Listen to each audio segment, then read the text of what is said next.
scale my application up or down as necessary, as opposed to our typical approach, which is, what do you think our worst case scenario is? All right, well, let's double that and then add a little extra, and then that's the amount of capacity we need. So let's go ahead and get that set up. We have to do all that projections before we even start any code, because it takes 6 months to get a server spun up. So we need to do it before we know really anything about our application. That's generally not a recipe for making good decisions. I love auto-healing. My last organization, we had an app that went down, but it was suffering. And then, so the architect on the team was a little upset. He's like, hey, what's going on? Why my app crashed? And so we first did the root cause analysis. But as we were doing that, one of my peers pointed out, hey, don't you think this is pretty remarkable? The application crashed, and the customers weren't impacted. They didn't notice. It didn't have any effect on the business.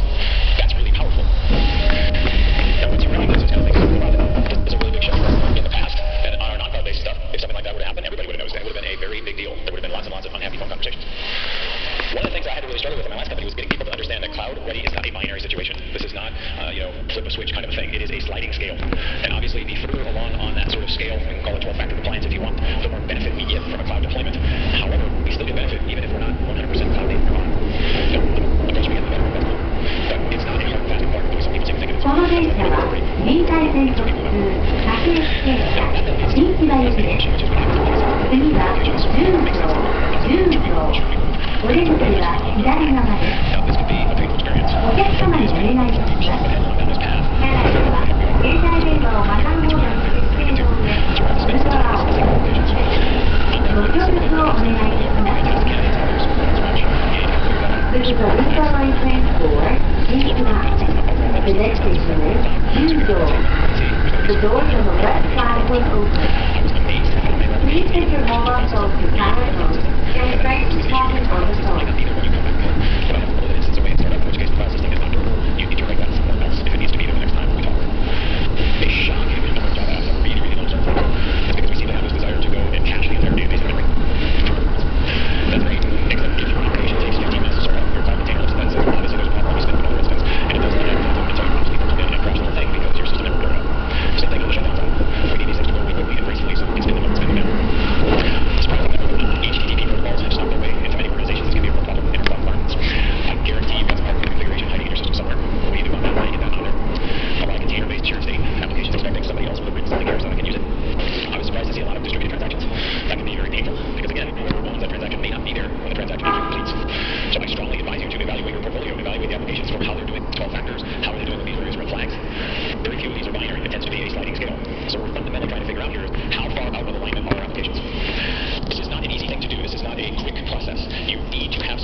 The next station is Itabashi.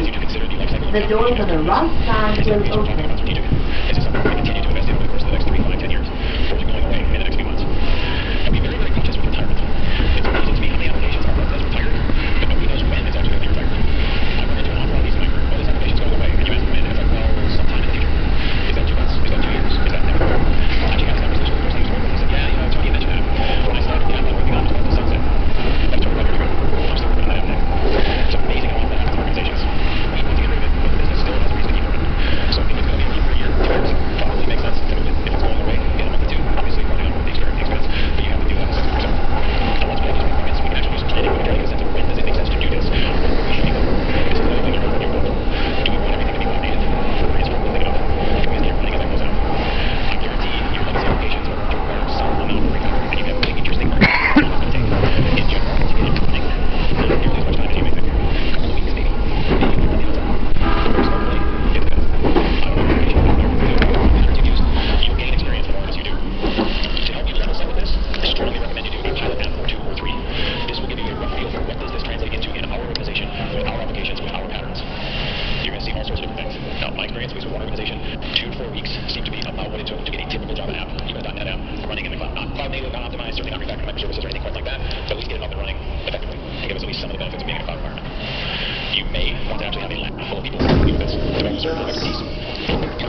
so that this expertise can grow. You don't want this just to be two or three people who understand it. You want the whole organization to understand it.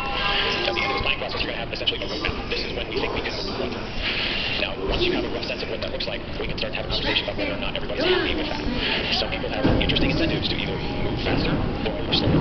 So we need to have a bit of a sanity check. One of the big debates that we had in our company was, does the entire application have to move to the cloud? And the answer to that is, for the answer, no, it doesn't. There's a lot of portions of the application that have access to, and all the portions just can't go into that. So if for example, deployment units, hey,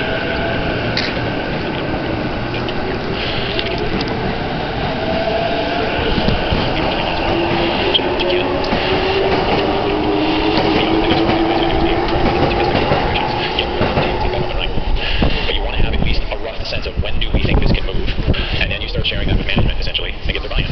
Does it seem about right? And you may be in a situation where your CTO, your CIO, your senior management says, I want to move faster. What's it going to take to move faster? Can we partner with a cloud provider? Can we bring in some consultants? Can we bring in some mentors? What's it going to take to move this faster? Now, I hinted at this earlier, but as I get older, as I do more of this, the more I realize just how important culture is in our organizations. Now, I would love to tell you that cloud is simply a technical problem. As a technologist, I know how to solve technical problems. My computer science background never had anything on solving cultural dilemmas. That would actually be incredibly useful to me in my career, to have a better understanding of how to move culture, shift culture, persuade people, change minds, etc. Technology is easy.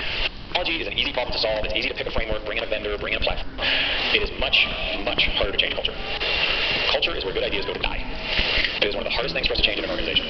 It can be done. It's very difficult. There's a really interesting Invisibility podcast earlier this year, as last year, talking about the new norm, how to change norms in an organization. And one of the examples they had was actually oil rig workers. It is very masculine. You can't cry. There's no emotions. We're all hard. And how dangerous that actually is to their culture. And how many people get hurt and die because of it. And the steps they have to take to make it safe because they know fix this, people are going to get hurt. Now, a lot of organizations, as soon as you try to change culture, antibodies get released and people push back. Like, no, I like the culture the way it was. I have a vested interest in the way this culture is. I shaped this culture. I am doing well in this culture, and you're trying to change it on me. So don't be afraid to take a step back and ask yourself, is my culture ready for this? How is my culture going to react to what is a fundamental reimagining of how we do software? One of the most important things you can do in an organization is have conversations with people and get them to understand, hey, this is what's going to change in this environment. This is what isn't going to change.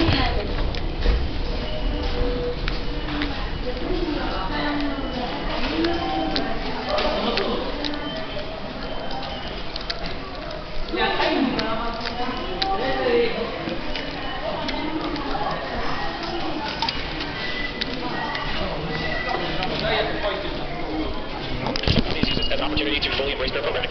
Others say we're finally going to get on board with TDD now. Tests for the win. We've only been saying that for 20 years. We're finally going to embrace continuous delivery. We're going to look into this whole hypothesis-driven development thing.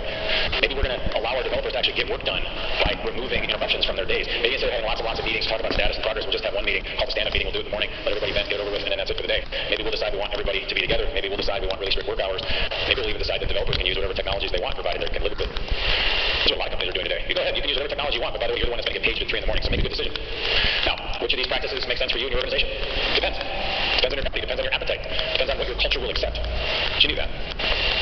What's really fascinating as you see companies embrace this is how often the silos finally start getting broken down. This is such a big change for our company. I think about how many times in my experience where I've had this, well, that's somebody else's job, and I can't help you with that. Even though I know exactly what you need to do, my plan says I can only do A, B, and C, and that's D. I can't help you. It forces people to change these mindsets. You get away from the big bang iteration down to, hey, let's do small changes, do them all the time, though. We'll get really good at it. Maybe we'll decide this whole blue-green deployment sense, and we'll invest in getting that up and running. Maybe we'll finally automate. So many of these things have been a manual process for the last 10 or 15 or 20 years, and they were never done the same way twice. Maybe as we explore some of these alternative database technologies, we get really comfortable with eventual consistency. I will admit, as a developer, this one still kind of gives me pause. What do we mean by eventual? When is eventual? Are my customers okay with that? Maybe we need to think differently about what an application even is. What does that mean? What does that term mean? If we're getting rid of all the monoliths, maybe all of a sudden an application has a much, much finer grained meaning than it had yesterday. And this is obviously true if we go all the way down the path of microservices. So now maybe an application is just a set of deployable units, or maybe we want to call that a distributed system, which is just a collection of apps. Now, ironically enough, this terminology was one of the biggest problems I had in my last company, was getting people to speak differently about the portfolio, because our management had a very vested interest in talking about portfolio in one way. At the highest level is that we have an app called Foo, and that's the way they're used to thinking about it, the Foo app. Well, in reality, the Foo app was at least 13 different deployable things, and by the time we were done moving into the cloud, it was like 70 different deployable things. But that just kind of made the CIO's head explode. So no, we can't talk about it that way. It's just the Foo app.